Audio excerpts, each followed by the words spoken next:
Bien. Mesdames et messieurs, merci beaucoup d'être là.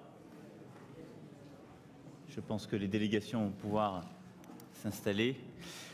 Je tenais d'abord à remercier l'ensemble des chefs d'État, de gouvernement, de délégations, la représentante spéciale d'être ici présent. Nous nous sommes réunis aujourd'hui, France, Allemagne, Italie, Espagne, avec la haute représentante, les présidents du Niger, du Tchad et le Premier ministre libyen, pour évoquer un enjeu qui nous affecte tous et qu'aucun de nous ne peut régler sans la coopération de tous les autres, et qui justifiait pleinement ce format inédit, mais je crois profondément utile.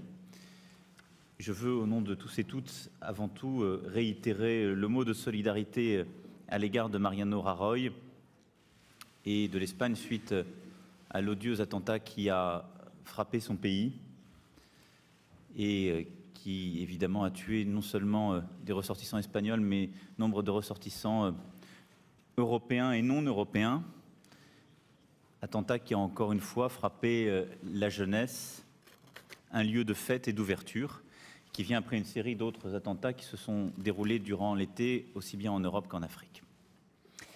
Le sujet de la réunion du jour était donc celui des migrations et des flux migratoires illégaux et massifs que nous connaissons depuis plusieurs années et qui affectent chacun de nos pays de façon très différente, mais qui nous déstabilisent tous parce que nous ne sommes pas parvenus à le maîtriser et que nous continuons à les subir.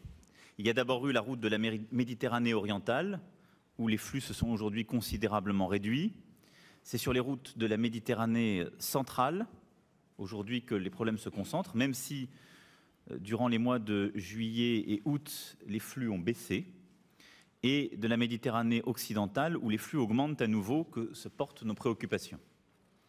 Nous devons agir tous ensemble, des pays d'origine jusqu'à l'Europe, en passant par ce qu'on appelle les pays de transit, et bien sûr au premier chef la Libye, pour mener une action efficace. Et c'est un défi aussi bien pour l'Union européenne que l'Union africaine. Et c'est d'ailleurs dans cet esprit que nous avons eu aujourd'hui cet échange. Et s'attacher à ce sujet des migrations est d'abord un sujet de solidarité, une exigence morale, mais également un principe d'action et d'efficacité. Et je pense que les deux sont ici, en la matière, constamment réconciliés. Je mesure les efforts consentis par le Niger et le Tchad, qui font face à des flux très importants qui s'ajoutent aux défis sécuritaires et de développement qui sont les leurs.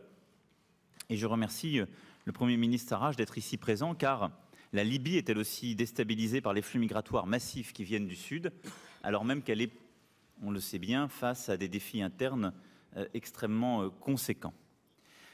Aussi, pour rendre compte de la discussion que nous venons d'avoir, je voudrais m'attacher à trois sujets. D'abord, le sujet des flux migratoires irréguliers et des trafiquants. Ensuite, le sujet de la Libye et le sujet du Niger et du Tchad. Je veux dire ici que ce plan d'action de court terme très rapide que nous avons mis en œuvre, c'est, me semble-t-il, la réponse la plus immédiate, la plus efficace à ce à quoi nous assistons depuis plusieurs mois et qui est intolérable. Le fait que certains groupes de trafiquants, qui sont les trafiquants d'armes, les trafiquants de vies humaines, de drogue et les groupes liés au terrorisme, et qui ont fait du désert en Afrique un cimetière et de la Méditerranée un cimetière. Ce sont les mêmes qui sont profondément liés au terrorisme. Et donc, lorsque nous voulons traiter ces sujets, nous traitons la chaîne continue de ces problèmes. Pour la maîtrise des flux migratoires irréguliers d'abord, le plan d'action qui a été aujourd'hui discuté et dont nous sommes convenus porte plusieurs réponses très concrètes à la lutte et au démantèlement des trafiquants. Nous allons, avec nos partenaires européens, renforcer la coopération avec les pays d'origine et les pays de transit pour démanteler ces réseaux de trafiquants illégaux.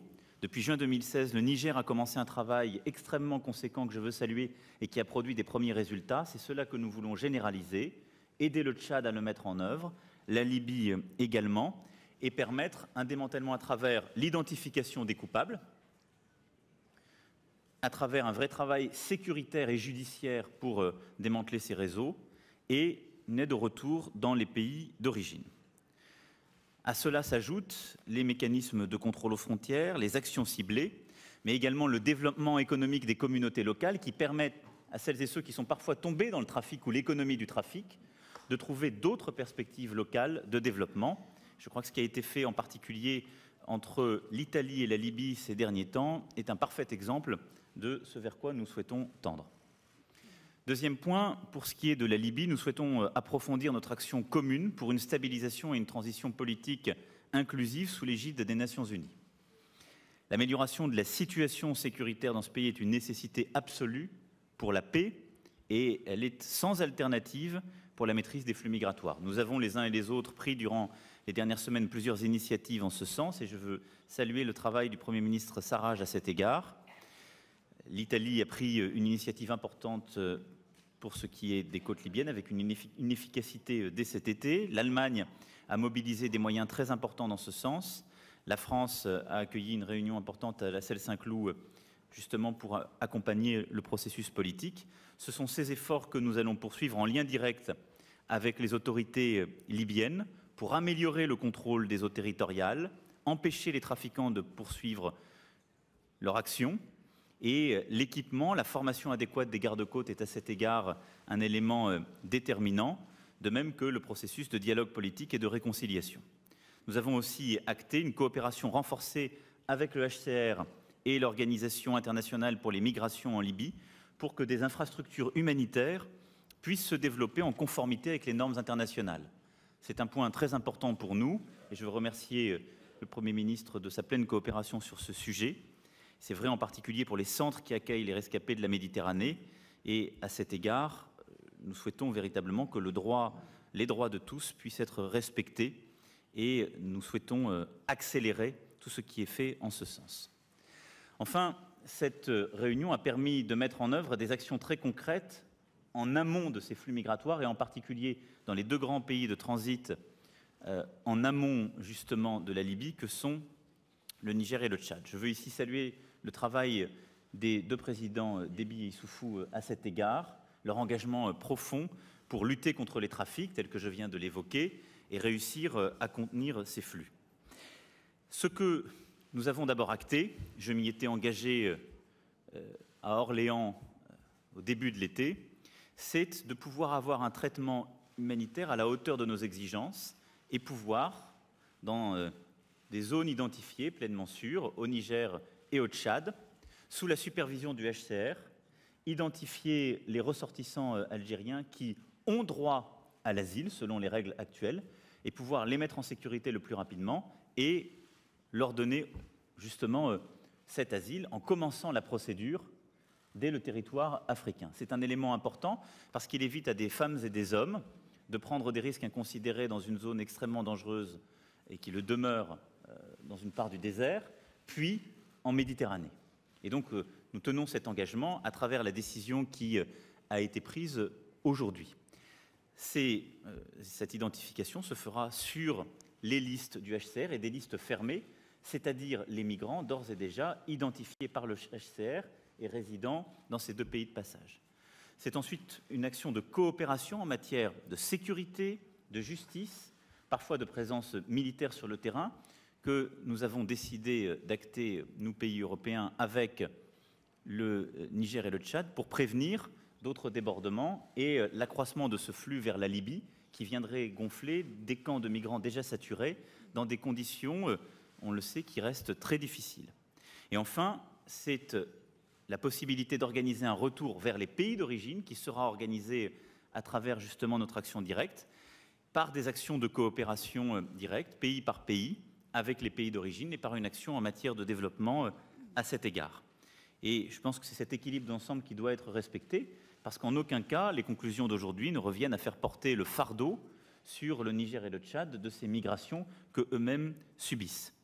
Solidarité, humanité, efficacité sont les principes qui ont prévalu à l'action que nous souhaitons conduire et aux conclusions du texte d'aujourd'hui, en redisant très clairement que tout cela n'a de sens que si cela s'inscrit dans la politique de long terme que nous souhaitons conduire, nous, pays européens, en lien avec l'Union européenne, à savoir une politique de développement, puisque une grande majorité justement de ces migrants, prennent ces routes de la nécessité au péril de leur vie, font vivre les trafiquants parce qu'ils n'arrivent pas à avoir une vie normale et un développement normal dans leur pays. Et donc la politique de développement que l'Union européenne conduit et que nous conduisons sur le plan bilatéral doit évidemment être renforcée, et c'est ce que ce texte acte aussi, qui nous permettra d'aller en ce sens, et c'est le cadre d'ensemble dans lequel nous inscrivons la démarche d'aujourd'hui. Nous sommes enfin convenus que, dès aujourd'hui, une équipe opérationnelle était mise en place pour suivre sur le terrain les conséquences de ces déclarations. Durant les prochains jours, les besoins identifiés par les 3 pays africains présents autour de la table seront précisés pour avoir une réponse très rapide de l'ensemble des pays européens présents également ici. Un suivi sera fait au niveau ministériel. L'Espagne accueillera une réunion des chefs d'État et de gouvernement présents, associant également l'Union africaine, dans les prochains mois, avant le sommet Union européenne-Afrique, qui permettra de faire un point d'étape, entre autres, sur le processus de La Valette et le processus entamé aujourd'hui à Paris. Voilà, mesdames et messieurs, ce que pour ma part je souhaitais reporter de la réunion extrêmement fructueuse et surtout du travail très important qui a été fourni durant tout l'été par nos équipes. Et en la remerciant à nouveau d'être présente aujourd'hui dans une période extrêmement chargée pour elle, je souhaite céder la parole à Angela Merkel, Madame la Chancelière.